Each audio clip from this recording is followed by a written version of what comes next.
Hello, thanks for being in a new video. This time I have unboxing of the Honor Magic6 RSR Porsche design. Let's get started.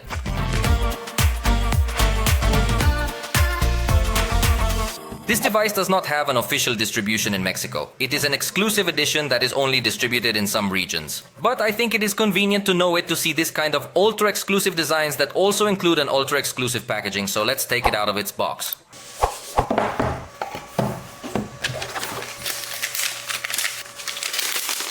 And just look at the beautiful device in front of us.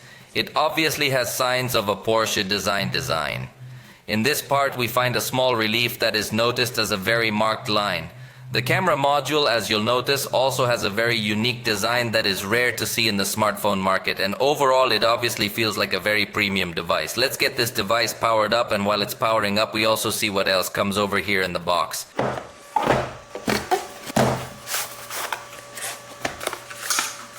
As you can see, we find the Honor Supercharge 100 watt charger. Normally Honor's chargers are in white color, so that's why it looks very sleek as well. In this case it is a European power adapter, as remember that this unit is only distributed in certain regions. I would like to remove this protection, but it looks like it comes well attached. By the way, the charger is considerably heavy. Not such a comfortable charger to carry around, but that's what we found. On the other hand, here we have the USB-C cable on one side and USB-A on the other side, and again with a black hue, which is uncommon for Honor devices. The next box we find over here, let's take a look at what it contains. As you notice, it comes with a case that also comes with this Porsche design. And in this case, it comes with some very nice stitching in the center part as well. Honestly, that this device could perfectly be used with a case and it would still look like a very premium device. But let's take a look, because there seems to be even more content here. Let's see, we will apparently find a small warranty sheet. Again in a black shade. It seems that to give a much more premium touch to the device, they preferred to use a lot of dark shades.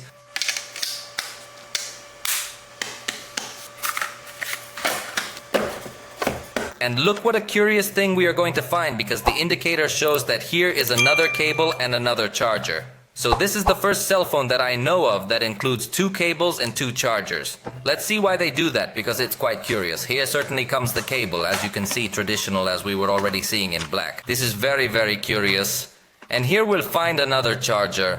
The reason I don't know, but here we have the charger. Look, in this case it has a UK power adapter. Possibly this is so that those who live in Europe can travel very conveniently to the UK without the need to have a separate adapter. You simply grab your UK charger and off you go. Well, that's something rather curious that I hadn't seen so far. Let's put it back in storage. That's all that's in the box. So now let's focus on the cell phone. We have already configured the device to know its specifications. As you can see, it comes with a theme also customized with this style, although not all icons are adapted. So when this happens, to me it gives me a very ugly feeling. I don't like how it looks like this, although you can obviously switch to the traditional Honor theme, but let's leave it with this exclusive theme. It comes in at 8.9mm thick and weighs 237 grams. Although oddly enough, I perceive this device to be a bit heavier than it actually is, possibly because of how the weight of the camera module is distributed. The screen has a diagonal of 6.80 inches with full HD plus resolution, 1280 by 2800 pixels. It's an OLED display that gives us a peak of 5000 nits and an overall maximum brightness of 1800 nits. So it's a really very bright display. And it comes protected with Honor Nanocrystal. It's an ultra-resistant glass that we've already tested on other devices by dropping it on the floor and it doesn't break. But of course I wouldn't dare test it on this ultra-exclusive edition. Evidently it supports stereo sound. We have a speaker on the bottom and a speaker on the top. In fact, it also integrates infrared, which is quite curious because it's a feature that is generally only being retained on much cheaper devices. The front camera is 50 megapixels with f2.0 aperture autofocus and accompanied by a depth camera. Although this depth camera is 3D, so it should give us a good level of protection. We will test it in a moment. First, let's take a look at the photographs. This is the preview before taking the photograph, and here's the processed photograph. I think it does a good balance of highlights and shadows. It also maintains a good level of detail thanks to the autofocus. Overall, it is a camera that can behave very well. But, as I was telling you, in addition to the fingerprint reader, we are going to find advanced facial recognition in 3 dimensions, thanks to the incorporation of this additional depth sensor. So it's not a facial recognition like the one that integrates most devices only in 2 dimensions, which is super simple. In this case, we could equate it with iPhone Face ID. Only in this case, it comes with 2 security methods: 3D facial recognition and fingerprint reader inside the screen. For the rear photographic system, we will find the main camera of 50 megapixels with variable aperture between f1.4 and f2.0, autofocus and optical stabilization, then the ultra-wide-angle camera of 50 megapixels with f2.0 aperture and autofocus. So it also works for macro photography. And finally, the telephoto periscope camera with 180 megapixels, aperture f2.6, optical zoom 2.5x, and of course optical stabilization as well. And by the way, here comes a hidden LiDAR autofocus system. But let's take a look at the pictures we captured with this device. Here you are looking at the photograph with the ultra-wide camera, subsequently the photograph with the main camera. As you can see, it maintains good consistency in colors and level of detail. Now a photograph applying the zoom 2.5x to have full optical quality, the result is also very nice. There you are looking at the result at 5x zoom, where the result again looks extremely detailed. In fact, I checked colors as well, so there you are seeing the result with 5x zoom.